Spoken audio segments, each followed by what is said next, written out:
It happens at 2 a.m. You're lying in bed completely still, and then without warning, your brain decides to replay something you did 7 years ago. A stupid comment you made at a party. The time you waved back at someone who wasn't waving at you. The moment your voice cracked in front of everyone. And just like that, your body tenses up, your face goes hot, and you want to disappear into your mattress forever. Why does your brain do this? Why, out of every memory available to it, does it keep returning to the ones that make you cringe the hardest? The real answer is far stranger than embarrassment.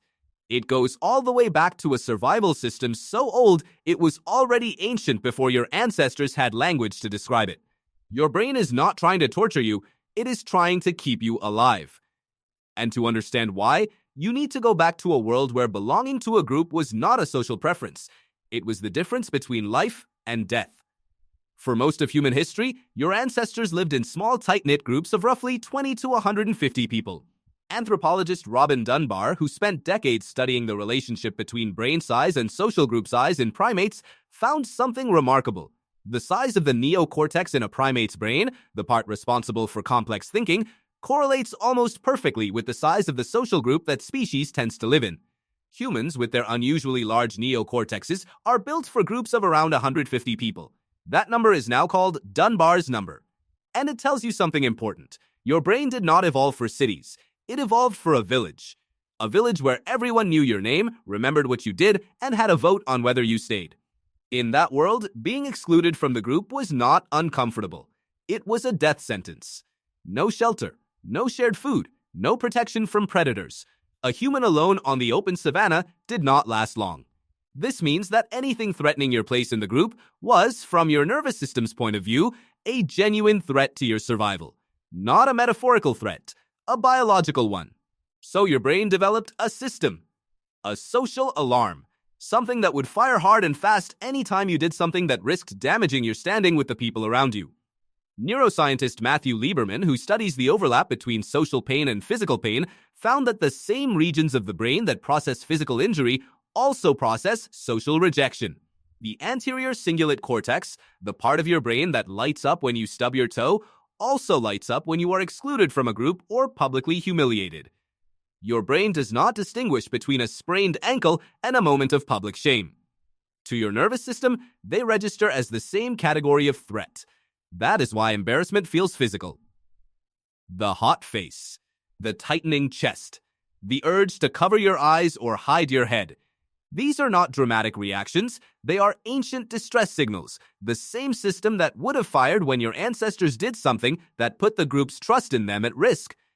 But why does it replay? This is where it gets even stranger. Your brain has a prioritization system for memory. Not all experiences are stored equally. Emotionally charged events, especially ones that triggered your threat response, are tagged by your amygdala as high priority. The amygdala, an almond-shaped structure deep in your brain, acts like a filing clerk with a red stamp. Ordinary events get filed away in the general archive. Events that triggered a strong emotional or survival response get stamped urgent and stored in a way that makes them easier to retrieve. Not just easier. Involuntary? They can surface without you asking for them.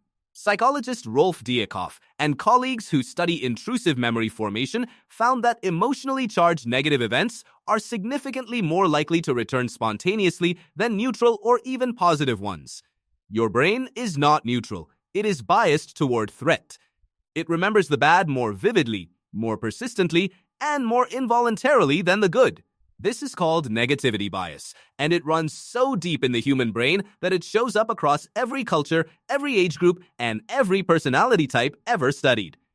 Think about what this means for your 2am replay sessions. Your brain is not malfunctioning. It is doing exactly what it evolved to do. It is running a social threat simulation. It is asking, at some level beneath conscious thought, what went wrong, what you could have done differently, and how you can avoid that outcome next time. It is rehearsing. Badly, uncomfortably, obsessively, but rehearsing. The problem is that the original context no longer exists. Your ancestors ran this simulation and then woke up the next morning and went back to face the actual group. The feedback was immediate. Either the group had moved on or they hadn't. The situation resolved.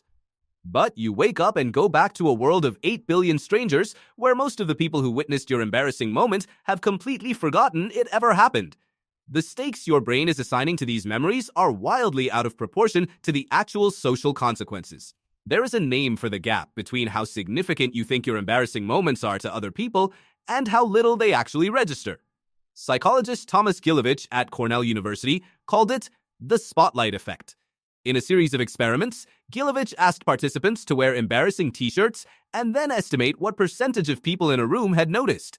Participants consistently overestimated by a wide margin. The average person is so absorbed in their own experience, their own anxieties, their own internal monologue, that they have very little attention left over to monitor and remember your mistakes. The spotlight you feel burning down on you exists almost entirely inside your own head. And yet your brain keeps the file open. It keeps returning to the moment. It keeps running the simulation.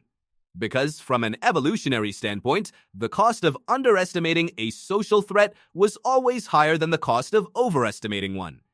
If your ancestors dismissed a genuine social mistake and the group quietly turned against them, that was potentially fatal. So your brain errs on the side of obsession every time. Here is the truly strange part. The more intelligent you are, the worse this tends to be. Higher cognitive function means a more sophisticated social monitoring system. It means a brain that is better at constructing detailed simulations of other people's perspectives, imagining their reactions, and running through alternate scenarios. In other words, a more capable brain is a more capable embarrassment machine. The very thing that makes you able to empathize, to predict social outcomes, to navigate complex relationships, is the same thing that makes you relive the moment you mispronounced a word in a meeting at 2 a.m. 3 years later.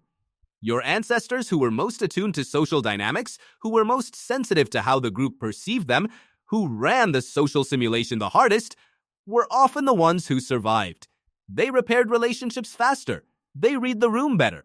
They adjusted their behavior more precisely. Their vigilance had a payoff in a world where group membership was survival.